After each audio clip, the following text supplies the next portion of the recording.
Jadi ketika persendian kita mengalami beban yang berlebihan, maka kita akan mengalami sakit-sakit pada persendian kita. Baik itu di lutut, di pangkal paha, dan macam-macam. Bahwa setiap pertambahan berat badan 1 kg di atas berat badan ideal, maka itu akan memberi tekanan ekstra 4 kg pada persendian lutut. Ada susu atau gimana ya? Ada susu yang meningkatkan berat badan atau menurunkan berat badan, saya tidak tahu seperti apa itu, tapi yang jelas dari sisi itu susu sendiri tidak meningkatkan berat badan atau menurunkan berat badan, enggak.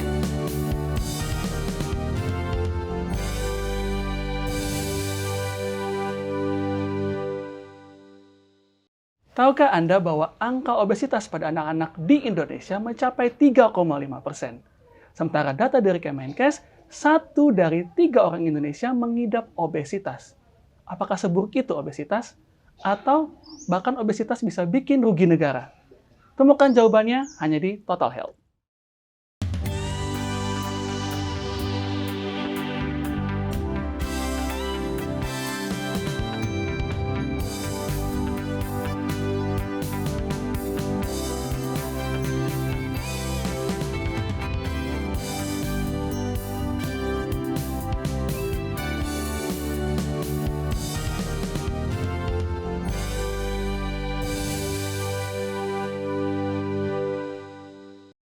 Kembali lagi di Total Health, hidup sehat pilihan Anda. Dan kali ini masih bersama saya Narman Tambunan dengan ada Om Jeffrey di sini. Halo Om, apa kabar? Halo, shalom. Sehat Om ya? Oh, sehat sekali. Kita masih di tempat yang sungguh menyenangkan, sungguh menggembirakan ya. Dan kali ini Om, kita mau bahas mengenai obesitas. Nah ini kan jadi apa ya, momok yang menakutkan bagi dunia barat karena sempat bermasalah dengan obesitas, apalagi Amerika Serikat dulu kan Om ya. Nah sekarang telah mencapai di Indonesia itu tadi angkanya 3,5% untuk anak-anak. Sementara menurut Kemenkes 1 dari 3 orang dewasa itu ada obesitasnya. Yang jadi pertanyaannya, apakah itu obesitas Om? Atau obesitas ini berbeda nggak dengan overweight atau kelebihan berat badan semacamnya? Baik Norman, terima kasih. Pertanyaan yang luar biasa dan cukup banyak yang saya harus jawab. Iya Om, sekalian rombongan.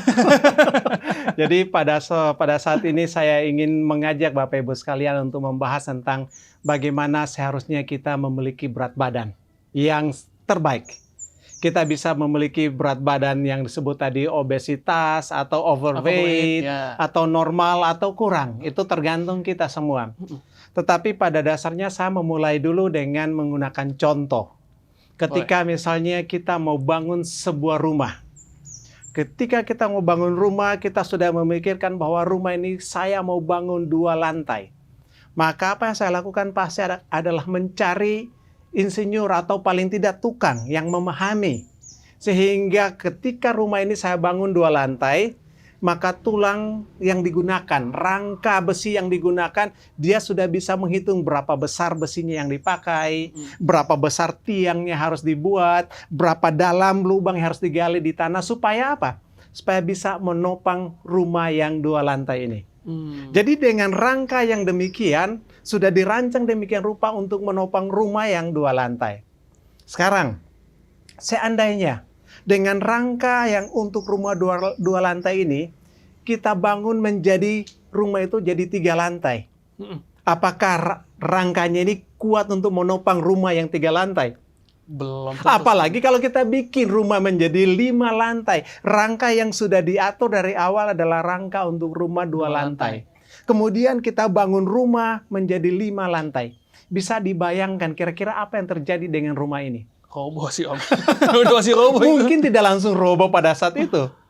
Tetapi tinggal tunggu waktu. Ada goyangan sedikit, ada gempa bumi sedikit, atau angin yang kencang, bisa roboh.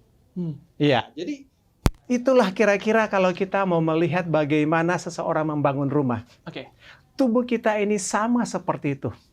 Tuhan membangun tubuh kita dengan komposisi yang ideal, rangkanya ideal, kemudian berapa banyak yang kita bisa lihat yang bisa ditopang oleh rangka kita, oleh tulang-tulang kita. Di slide kita bisa melihat bagaimana rangka yang Tuhan sudah buat. Rangka itu atau tulang-tulang kita itu sudah dirancang untuk menopang berat badan yang ideal. Nah, kita bayangkan kalau berat badan kita sama seperti gambar itu. Besar, apakah tulang itu bisa menopang berat badan dari berat badan yang besar seperti itu? Wah. Tentu masalah. Iya. Itu sama seperti rumah yang dibangun untuk 2 lantai, rangkanya dibuat demikian, tetapi kemudian untuk menopang rumah yang 5 lantai. Tinggal tunggu waktu. Tinggal tunggu waktu, tunggu masalah, ada angin sedikit, ada goncangan sedikit, bisa hancur. Hancur, iya. Ya, jadi itulah yang kita harus coba pikirkan baik-baik Bapak Ibu sekalian. Kalau kita melihat akibat sendiri daripada berat badan yang berlebihan, itu banyak sekali. Berat badan yang berlebihan itu banyak resiko penyakit yang kita bisa alami. Ini dipublikasi oleh CDC, yaitu Center for Disease, ya. Itu mereka mengatakan bahwa apabila berat badan kita berlebihan, maka bisa mengakibatkan tekanan darah tinggi. Iya. Bisa mengakibatkan LDL tinggi, HDL rendah, trigliserida tinggi. Oh, itu banyak sekali masalahnya. LDL tinggi itu nggak bagus. HDL rendah itu nggak bagus. Trigliserida tinggi itu tidak bagus juga. Bisa mengakibatkan diabetes. Bisa mengakibatkan penyakit jantung koroner. Nanti kita lihat apa hubungannya. Sebentar kita akan lihat. Bisa mengakibatkan stroke, penyakit kandung kemih, osteoartritis atau radang sendi. Bisa mengakibatkan gangguan tidur, sulit tidur. Berat badan berlebihan loh, ya. Iya, betul. Pernapasan bermasalah. Oh, banyak yang mereka tulis. Kanker, baik itu kanker payudara, kanker usus besar, kanker ginjal, kandung kemih, kanker hati. Itu semua diawali dengan berat badan yang berlebihan. Nah, apa hubungannya? Nanti kita lihat. Gangguan psikologis seperti depresi, cemas. Mungkin bagi sebagian orang percaya diri aja ya. Iya. Karena menurut mereka kalau gemuk bahagia gitu kan. Bagi sebagian orang mungkin akan depresi. Gimana saya menurunkan berat badan ini? Ya, itu yang bisa saja dialami. Kemudian badan bisa pegal-pegal dan sulit untuk beraktivitas tentunya. Berat badan kita berlebihan pasti untuk melakukan aktivitas kita. Untuk jalan pun sering kesulitan. Betul. Ya, jadi banyak masalah yang kita bisa alami apabila berat badan kita berlebihan. Nah, masalah-masalah yang muncul itu seperti penyakit atau di lutut kita sakit. Atau di bahu kita sakit. Di pangkal paha sakit. Atau di siku. Ini sakit. Bagi yang sering main tenis, mungkin apalagi yang baru mulai main tenis itu akan tahu. Mengalami yang disebut dengan tenis elbow. Sakit di sini sampai di sini. Bahu sakit. Sikut sakit. Kenapa? Karena ketika main tenis kita memegang raket yang agak berat, berbeda dengan raket badminton, kemudian memukul bola tenis yang lumayan berat juga, sehingga beban itu akan ditanggung oleh sikut. Persendian sikut ini menanggung beban yang berat dan itu terjadi berulang-ulang sehingga ini biasanya sakit. Nah, kenapa sakit? Oleh karena apa? Beban yang berulang-ulang terjadi dan selalu ditanggung oleh sikut, maka sakitlah dia. Ini juga mengalami hal yang sama, sakit juga. Itu sering disebut dengan tenis elbow. Jadi ketika persendian kita mengalami beban yang berlebihan, maka kita akan mengalami sakit-sakit pada persendian kita. Baik itu di lutut, di pangkal paha, dan macam-macam. Jadi, ya, untuk menghindari sakit itu salah satu caranya. Hindari berat badan yang berlebihan. Iya. Ya, ini jadi, aku jadi bertanya Om, apakah ada perbedaannya antara berat badan yang berlebihan dengan overweight atau mungkin sama aja? Oke, bagus sekali. Tadi sudah ditanya juga ya, belum sampai ke sana. Saya akan sampai ke situ nanti. Kenapa disebut berat badan berlebihan, kenapa disebut overweight, dan seperti apa yang disebut berat badan ideal atau kurang berat badan. Tapi mari kita lihat. Ini adalah akibat dari berat badan berlebihan ini. Menurut Dr. Frank B. Kelly, Bapak Ibu bisa lihat di slide, bahwa setiap pertambahan berat badan 1 kg di atas berat badan ideal, maka itu akan memberi tekanan ekstra 4 kg pada persendian lutut. Ingat, 1 kg berat badan kita ekstra di atas berat badan ideal, itu akan memberi tambahan tekanan pada lutut kita 4 kali lipat. Jadi kalau kita mau hitung-hitung, berat badan saya 5 kilogram di atas berat badan ideal. Maka memberi tekanan pada lutut itu kira-kira yang dirasakan lutut berapa kilogram? 4 kali lipat loh. 4 kali lipat ya. 20 kilogram. Berat badan kita cuma ekstra 5 kilo, tekanan pada lutut 20 kilogram. Kalau, itu cuma 5 kilo. Kalau berat badan kita ekstranya atau lebihnya itu 10 kilo. Bisa bayangkan berapa besar tekanan yang dialami oleh lutut. Iya. 40 kilo. Setiap hari itu yang dirasakan. Ketika kita jalan, lutut kita mengalami tekanan seperti itu. Dan kalau seandainya lutut bisa berbicara kira-kira seperti apa ya? Kita jalan 5.000 langkah sehari, anjuran kan seperti itu. 5.000 langkah, 10.000 langkah setiap hari. Kalau lutut kita bisa berbicara, dia akan bilang, Tuhan tolong deh. Sakit saya Tuhan. Capek saya, nggak sanggup Tuhan. Tapi kalau kita tidak peduli, maka dia sakit. Kita alami sakit. Bukan cuma lutut sakit. Seluruh badan kita terasa sakit. Iya, betul. Jadi itulah akibat dari berat badan yang berlebihan. Kita bisa mengalami masalah di lutut kita. Dan tekanan itu bisa menyebabkan permukaan tulang di setiap ujung daripada tulang kita itu ada namanya tulang rawan. Jadi kalau ini adalah, misalnya ini tulang paha kita, ini adalah tulang betis kita, ini bertemu, di sini ada tulang rawan. Nah, tekanan pada tulang rawan ini, kalau beban ini berlebihan, lama-lama apa yang terjadi? Aus. Lama-lama ambalannya di sini jadi aus. Nah, kalau ambalan aus, tulang ketemu tulang, ngilu. Itu sakit rasanya. Sakit sekali, kaku, bengkak. Itu yang terjadi.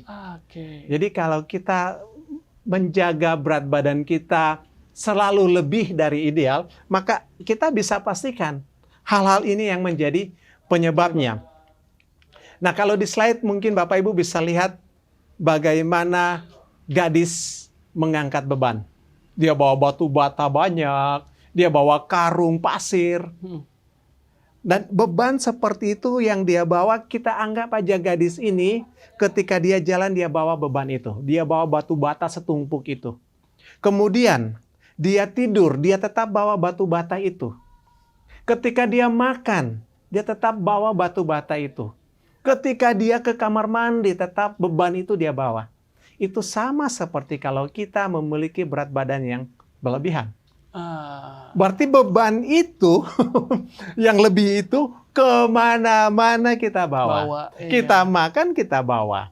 Kita ke kamar mandi, kita bawa. Tidur pun kita bawa beban itu. Nggak bisa lepas.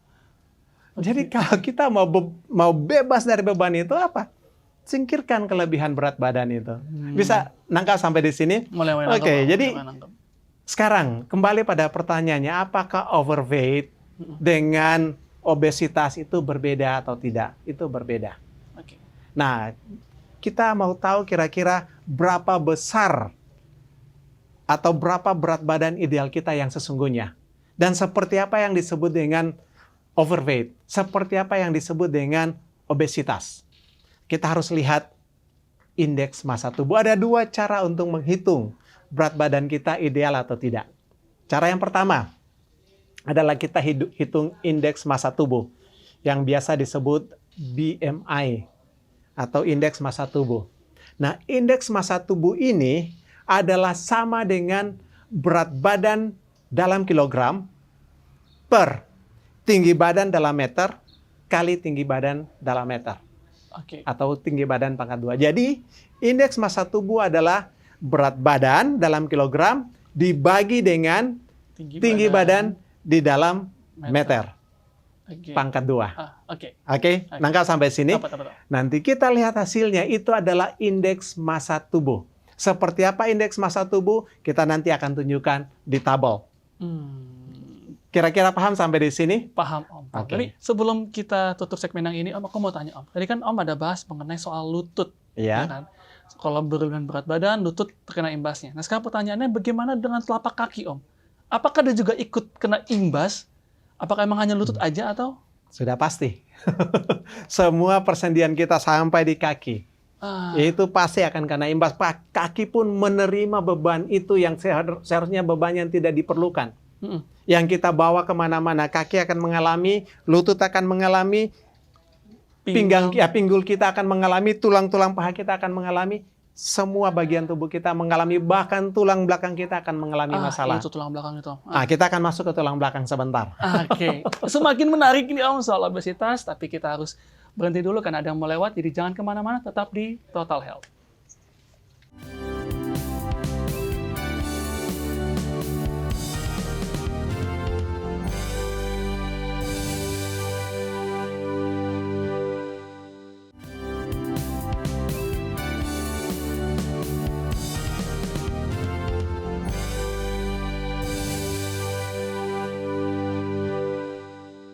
Kita kembali lagi di Total Health, hidup sehat pilihan Anda. Masih bersama saya dengan Norman Tambunan dan Om Jeffrey di sini. Tadi kita mau bahas ini Om, mengenai indeks massa tubuh. Nah, coba Om, dijelaskan dulu nih. Baik, dengan kita mengetahui indeks massa tubuh, maka kita tahu apakah berat badan kita kurang, berat badan kita ideal, atau overweight, bahkan obesitas. Oke ya. Jadi, seperti yang saya sudah sebutkan sebelumnya, indeks massa tubuh cara menghitungnya adalah berat badan dalam kilogram dibagi dengan tinggi badan dalam meter pangkat 2. Jadi saya ambil contoh ya. Kita lihat kalau hasilnya dari IMT itu, apabila hasilnya itu 18,4 ke bawah, berarti berat badan kita kurang. Kalau hasil IMT itu adalah 18,5 sampai 24,9, berarti berat badan kita itu ideal. Oke. Nah, kalau 25,0 sampai 29,9, maka berat badan kita itu sudah disebut gemuk. Atau overweight.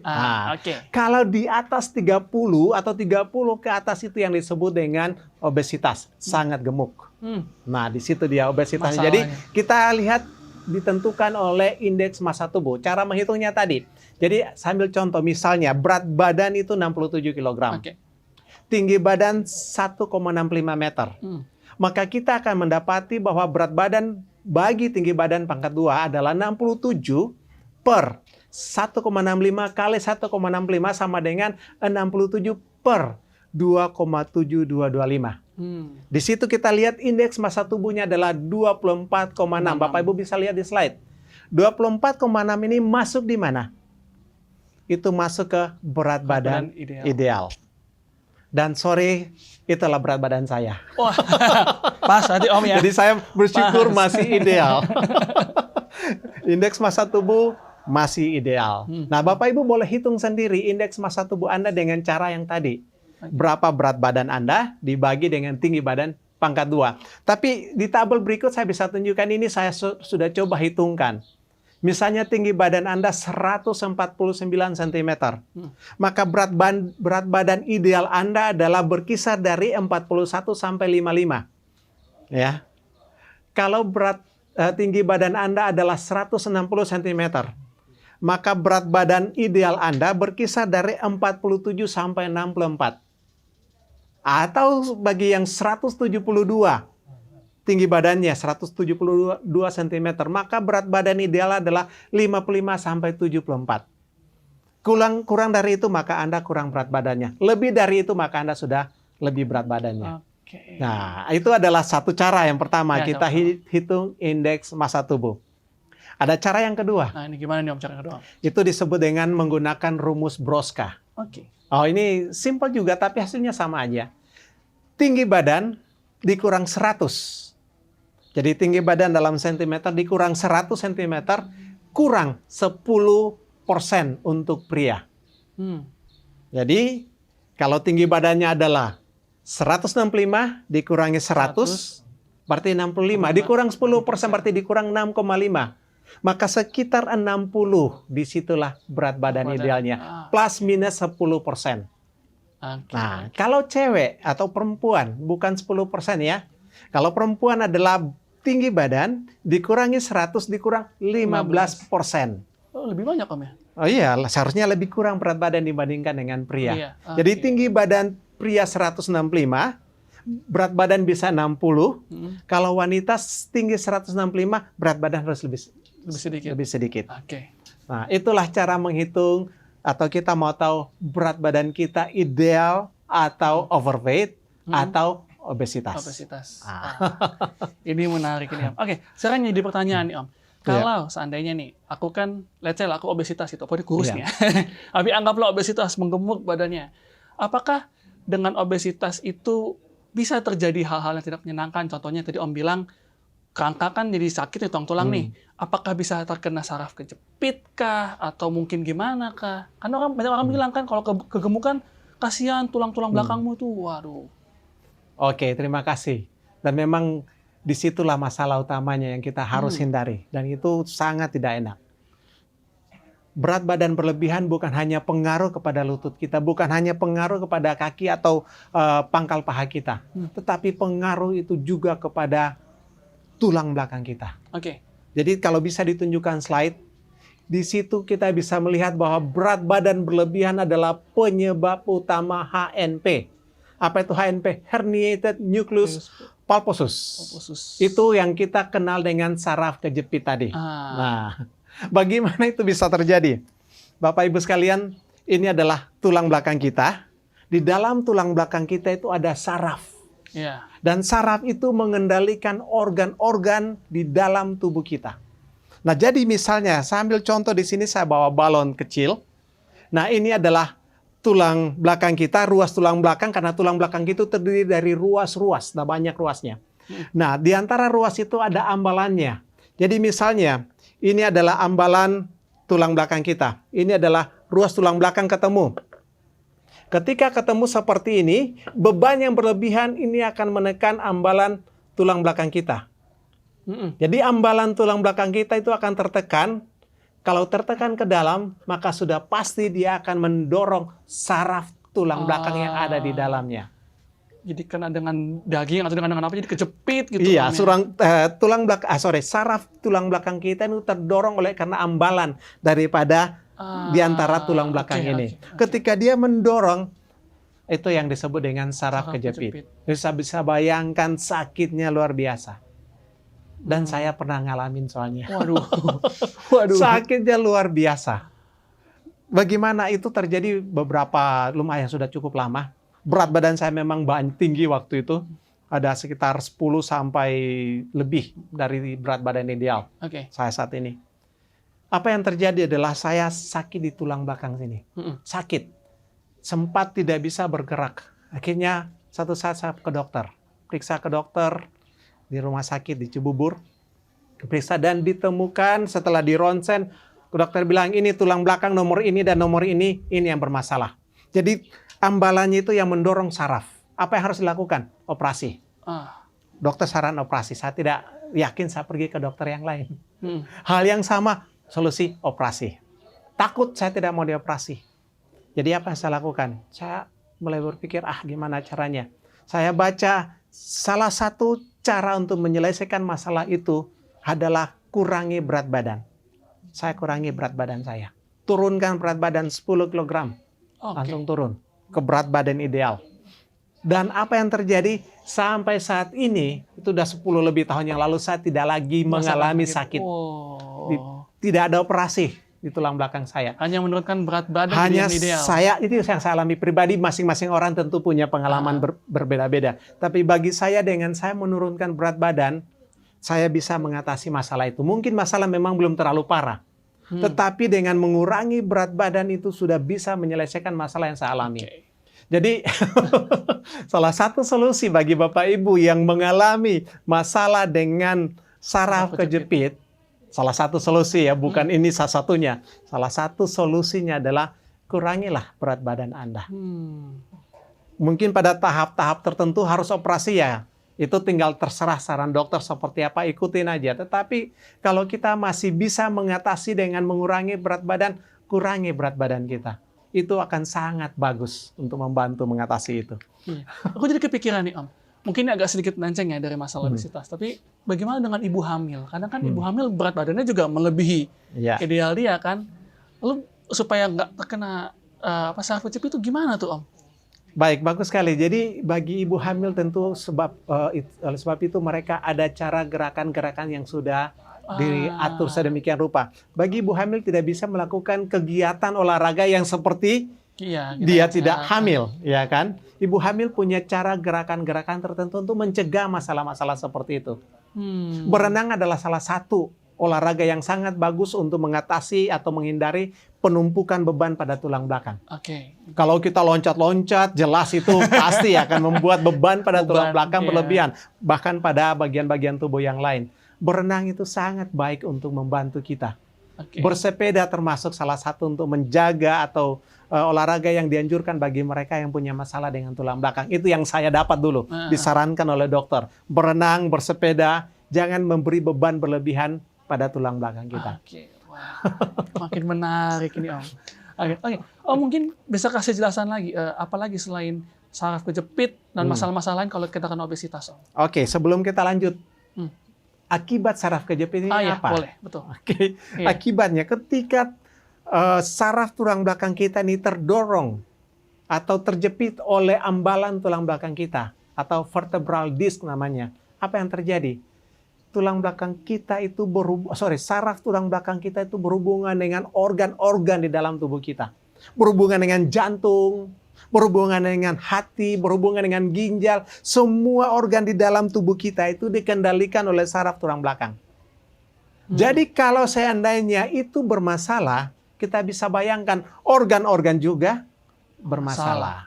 Iya. Oleh sebab itu tadi tidak heran kalau seandainya kita punya masalah dengan berat badan berlebihan, maka banyak yang terkena. Kita bisa mengalami darah tinggi, kita bisa mengalami LDL tinggi, HDL tinggi, trigliserida tinggi, dan kita sudah sebutkan tadi, mengalami diabetes, mengalami penyakit jantung koroner, stroke, penyakit kandung kemih, dan banyak sekali penyakit yang kita bisa alami. Oleh karena apa? Tulang belakang kita bermasalah. Saraf Kenapa kejepit. tulang belakang kita bermasalah? Berat badan kita berlebihan. Berlebihan. Memang ada penyebab masalah tulang belakang yang lain Ya. selain daripada berat badan berlebihan. Contoh seperti ketika kita jatuh. Ya, Nah, itu adalah masalah-masalah penyebab juga saraf kejepit. Tetapi pada umumnya itu diakibatkan oleh karena berat badan berlebihan. Iya, ini semakin menarik sih Om, karena seperti yang kita tahu kan kadang orang ada yang cuek gitu kan Om. Oh nggak apa-apa berat badan saya segini, saya masih bisa jalan, saya masih bisa olahraga. Nah, apakah kalau ada orang yang berat badannya berlebihan gitu Om, ketika dia berolahraga, apakah itu cukup efektif hanya dengan jalan, atau mungkin dia harus olahraga kayak ke gym, angkat-angkat beban gitu Om? Baik, jadi olahraga yang paling bagus memang adalah pada setiap orang normal adalah jalan kaki. Itu udah paling bagus, ya. Jadi kalau kita tidak ada masalah tertentu, itu udah paling bagus jalan kaki. Namun apabila kita punya masalah tertentu, termasuk sakit lutut, akan sulit untuk jalan kaki, bukan? Iya. Ketika kita punya masalah dengan tulang belakang, mungkin kita akan kesulitan juga untuk jalan kaki.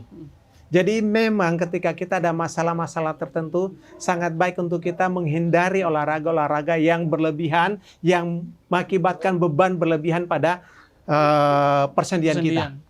Hindari olahraga-olahraga yang berlebihan, terutama olahraga main seperti badminton yang harus loncat-loncat. Hindari yang seperti itu. Olahraga-olahraga yang itu yang saya sebutkan tadi yang sangat baik adalah berenang bagi mereka yang punya masalah dengan persendian. Boleh tanya para ahli yang bisa menyarankan Bapak Ibu sekalian tentang olahraga yang paling cocok. Dokter Anda pasti akan menyarankan. Tapi berenang adalah salah satu olahraga yang paling bagus. Nah, di belakang kita ada kolam renang. Ada kolam. Ini tempat yang bagus untuk berolahraga apabila kita punya masalah dengan persendian kita. Ya, Jadi kalau kayak tinju begitu, mungkin olahraga tinju atau karate gitu kan itu masuk. Apakah mungkin gitu? Karena anak-anak muda zaman sekarang kan, jalan kaki doang mah, gampang. Ini mau yang lebih ini. Lebih menantang ya. Lebih menantang mereka biasanya Om. Olahraga tinju itu luar biasa. Itu saya tidak tahu sampai di mana kita sebagai orang-orang yang percaya kepada Tuhan melakukan olahraga yang seperti itu, menyakiti orang lain. Saya tidak tahu pendapat masing-masing pasti berbeda-beda ya. Betul, Tapi bagi saya pribadi, kalau saya olahraga tinju adalah olahraga yang menyakiti orang lain. Dan Tuhan tidak mau kita harus menyakiti orang lain. Jadi mungkin ada olahraga yang jauh lebih bagus dari sekedar tinju. Iya, angkat-angkat Karena beban tinju, gitu Om. tinju kalau tidak ada partner apa sih? Cuma Iya. mukul-mukul angin atau mukul-mukul beban. Nah, Iya. biasanya tinju adalah ada partnernya, ada lawan tandingnya. Dan akibatnya itu akan pasti menyakiti orang. Bagi saya tidak mau pilih olahraga seperti itu. Jadi olahraga yang cocok selain itu adalah renang dan jalan kaki. Bagi punya masalah Jangan dengan persendian. persendian karena berat badan berlebihan. Oke, kita masih banyak yang mau aku tanyain nih Om soal obesitas. Jadi jangan kemana-mana, tetap di Total Health.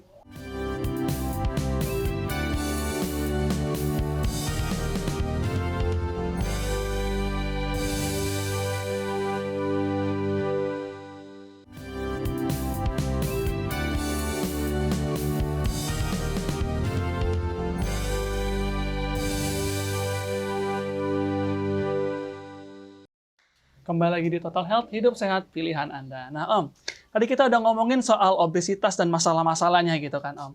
Sekarang kita mau ngomongin gimana caranya supaya kita nggak obesitas atau mungkin menurunkan berat badan dengan baik. Pasti ada hubungannya dengan makanan dong Om. Betul nggak? Nah dari Om sendiri, ada nggak saran-saran nih Om? Makanan-makanan yang harus dikonsumsi atau urutan-urutan atau pola makannya.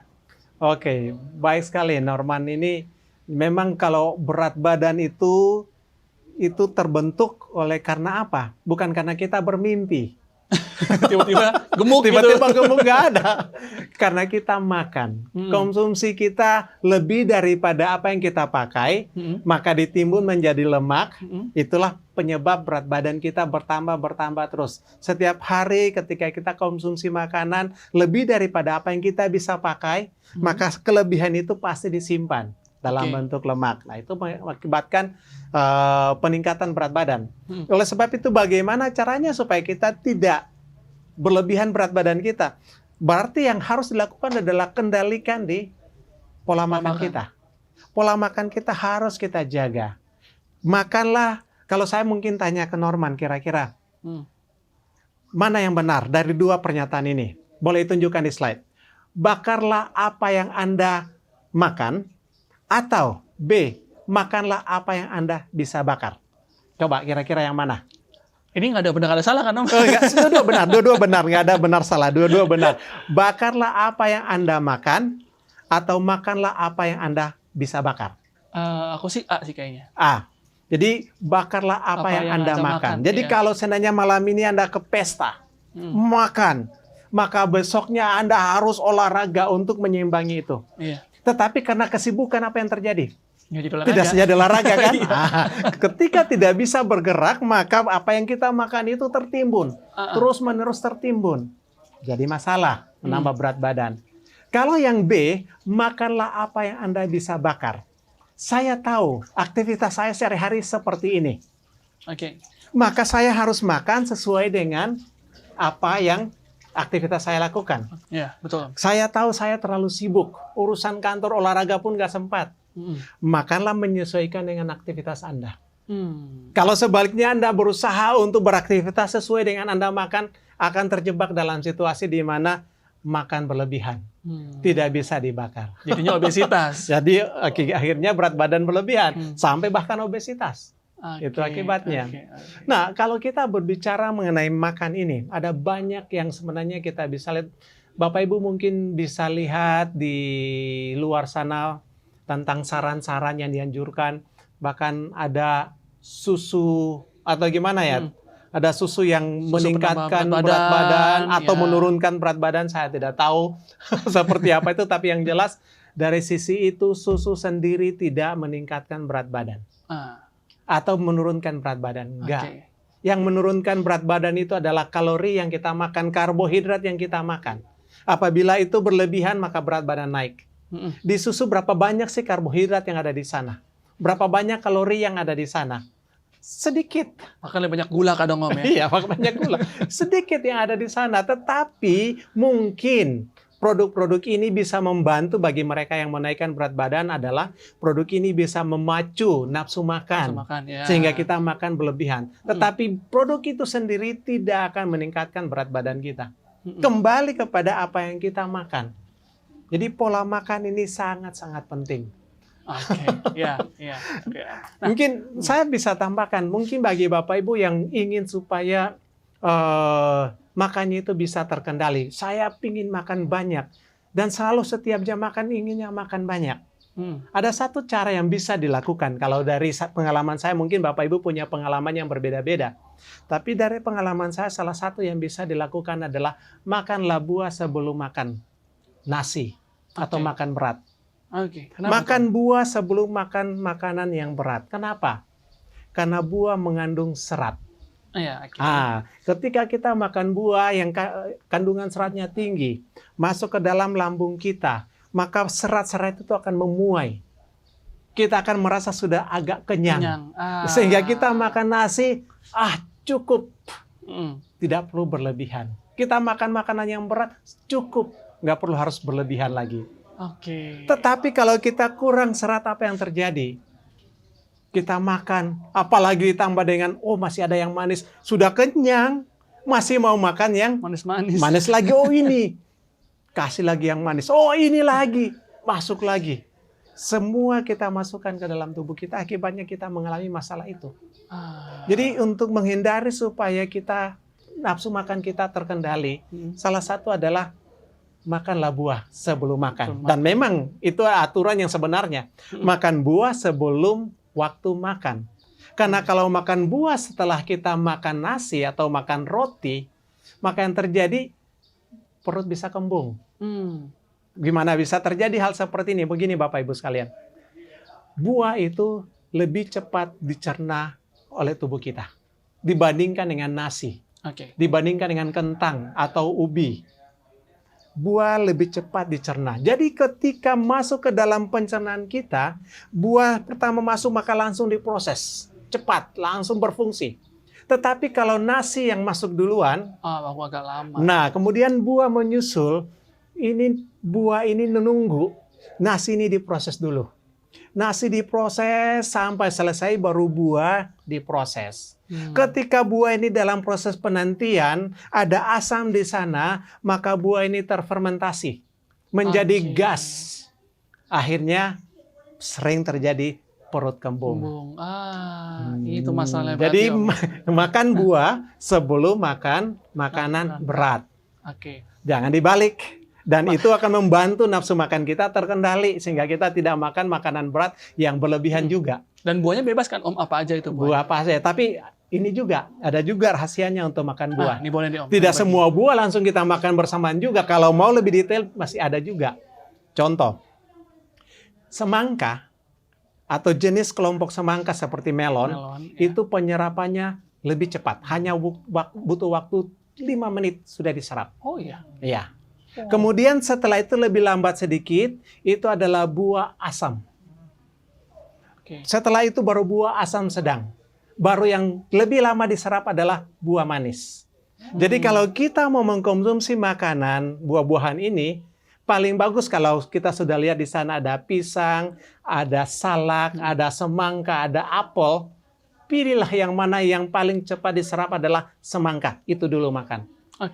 Baru masuk kepada buah yang agak asam. Yang terakhir adalah buah manis, pisang. Atau pepaya atau mangga. Itu terakhir baru kita konsumsi. Ya, ini semakin menarik ini Om. Oke. Nah sekarang, tadi kita udah ngomongin masalah buah. Sekarang kita ngomongin masalah menu utamanya nih Om. Apakah banyak orang bilang kan nasi putih itu penyebab obesitas, lebih baik nasi merah. Apakah itu benar Om? Atau mungkin ada menu-menu lain yang menurut Om lebih baik dan untuk pencernaan itu jauh lebih bagus untuk mengendalikan berat badan juga? Oke, baik, bagus sekali. Memang sering ada pendapat nasi putih itu bahkan membuat berat badan berlebihan, nasi merah itu lebih bagus. Mungkin kita analisa dulu deh, supaya kita tahu yang mana yang bagus, mana yang enggak. Iya Om, boleh. Kenapa nasi merah itu, atau kalau paling umum yang kita kenal namanya beras merah atau beras kupas kulit. Cuma bagian kulit luarnya yang dikupas. Kulit arinya masih ada. Dan di sana di kulit arinya ini adalah serat. Jadi beras merah itu bisa dikategorikan beras yang kaya serat. Beras putih adalah beras yang tidak ada serat. Sekarang kita mau pilih antara yang ada serat dan tidak ada serat. Memang yang tidak ada serat ini enak, terus terang enak. Yang ada serat ini rasanya hambar.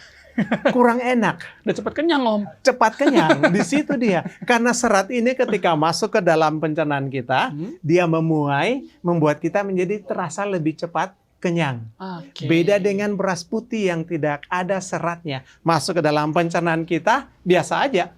Mau lagi. Apalagi dirasa oleh mulut kita, oh enak, mau lagi. Berasnya pulen, mau lagi. Nah, di situ yang membedakan antara beras merah dan beras putih. Jadi kalau kita memilih, Bapak Ibu sekalian, untuk memilih mana yang baik untuk tubuh kita. Saya dengan setulus-tulusnya menganjurkan konsumsilah beras merah. Oke. Beras merah seratnya tinggi, jangan beras putih. Semakin menarik. Bukan hanya itu, Nah. di beras merah masih ada vitamin-vitaminnya. Di Iya, beras betul. putih, vitamin-vitamin Udah pada hilang ya. sudah pada rata-rata hilang. Yang ada apa? Adalah apa di sana? Karbohidrat tok. Dan ingat, karbohidrat ini pun hanya bisa diserap oleh tubuh kalau ada vitamin. Kalau ada mineral, maka dia bisa diserap oleh tubuh dengan baik. Tapi kalau tidak ada vitamin, tidak ada mineral, karbohidrat ini sulit dipakai. Akibatnya ditumpuk. Jadi apa? Jadi lemak. Nah, susah jadinya Om. Susah lagi kan? Terakhir banget sebelum kita tutup di segmen kali ini. Kalau dengan cemilan Om, contoh, kayak orang kan ada suka mungkin ngemil yang manis-manis. Nah, itu gimana tuh Om? Apakah harus dihindari atau mungkin dirubah cemilannya? Aturan kesehatan mengatakan makanlah makanan pada jam makan. Itu dia. Kenapa? Pada jam tersebut pencernaan kita sudah sangat siap untuk mengolah makanan. Ketika di antara jam makan, pencernaan kita sedang sibuk untuk bekerja. Jangan dikasih beban berlebihan. Tunggu sampai jam makan, maka kita akan mendapati bahwa pencernaan kita siap untuk mengolah makanan itu. Jadi ngemil di antara jam makan, terus terang itu sangat tidak baik. Baik ngemilnya donat gitu Om. Apalagi seperti itu, sudah ada gula, ada tepung, tidak ada serat sama sekali. Ya, tepung yang ada di sana, gula yang ada di sana, semua tidak ada serat. Dan kemana semua itu? Ditimbun dalam bentuk lemak. Menyebabkan inflamasi, penyebab kolesterol numpuk. Akhirnya obesitas. Obesitas lagi. Muter-muter di situ Om jadinya Om. Oke, Om, thank you banget. Tapi sebelum kita tutup Om, boleh kasih kesimpulan untuk kita semua Om dari pelajaran kali ini. Baik, Bapak Ibu sekalian, jadi apa yang saya ingin sampaikan kepada kita semua adalah bahwa alangkah baiknya ketika Tuhan sudah menciptakan rangka tubuh kita, menciptakan tulang-tulang kita. Tuhan sudah atur sedemikian rupa untuk menopang berat badan yang ideal. Jangan sampai kita buat tulang kita untuk menopang berat badan yang berlebihan, maka tulang itu akan bermasalah. Dan seperti kita sudah pelajari tadi bahwa ketika tulang kita bermasalah, bukan hanya tulang yang bermasalah, hal-hal yang lain bermasalah. Organ-organ dalam tubuh kita bermasalah, saraf terjepit itu bisa terjadi. Jadi Bapak Ibu sekalian, semua tergantung kepada diri kita. Apakah kita bisa mengendalikan apa yang kita masukkan ke tubuh kita atau tidak. Kalau kita bisa buka di dalam Galatia pasal 5 ayat 22 sampai 23. Di situ kita bisa baca tentang buah-buah roh. Tetapi buah roh ialah apa? Kasih, sukacita, damai sejahtera, kesabaran, kemurahan, kebaikan, kesetiaan, kelemah lembutan, penguasaan diri. Saya garis bawahi penguasaan diri. Tidak ada hukum yang menentang hal-hal itu. Penguasaan diri ini sangat penting untuk mengendalikan berat badan kita. Kalau kita tidak bisa kendalikan nafsu kita, banyak sekali masalah yang kita alami. Oleh sebab itu dalam Amsal 25-28 dikatakan apa juga di sana. Orang yang tidak dapat mengendalikan diri adalah seperti kota yang roboh temboknya. Nah, kalau kota sudah roboh temboknya, apalagi yang melindungi kota itu? Tidak ada. Kalau tubuh kita sudah tidak ada pelindungnya, sudah tinggal tunggu kapan waktunya penyakit itu terjadi. Tinggal tunggu kapan waktunya penyakit itu berakhir. Artinya kapan? Kita meninggal. Jadi ketika pertahanan tubuh kita sudah tidak ada, tembok itu sudah tidak ada, kita tinggal tunggu, masalah itu pasti akan ada. Semoga Bapak Ibu bisa mendapatkan manfaat dari pelajaran ini, bahwa sangat baik apabila kita bisa mengendalikan berat badan kita sesuai dengan yang Tuhan kehendaki, berat badan yang ideal. Terima kasih. Terima kasih banyak Om untuk pelajaran kali ini, luar biasa sekali. Dan untuk sahabat-sahabat Top Channel, dimanapun Anda berada, jangan lupa untuk tetap menyaksikan program-program dari Hope Channel lainnya, dan follow media sosial Hope Channel, buka juga websitenya, begitu juga dengan aplikasinya. Kita pamit undur diri, sampai ketemu di Total Health berikutnya.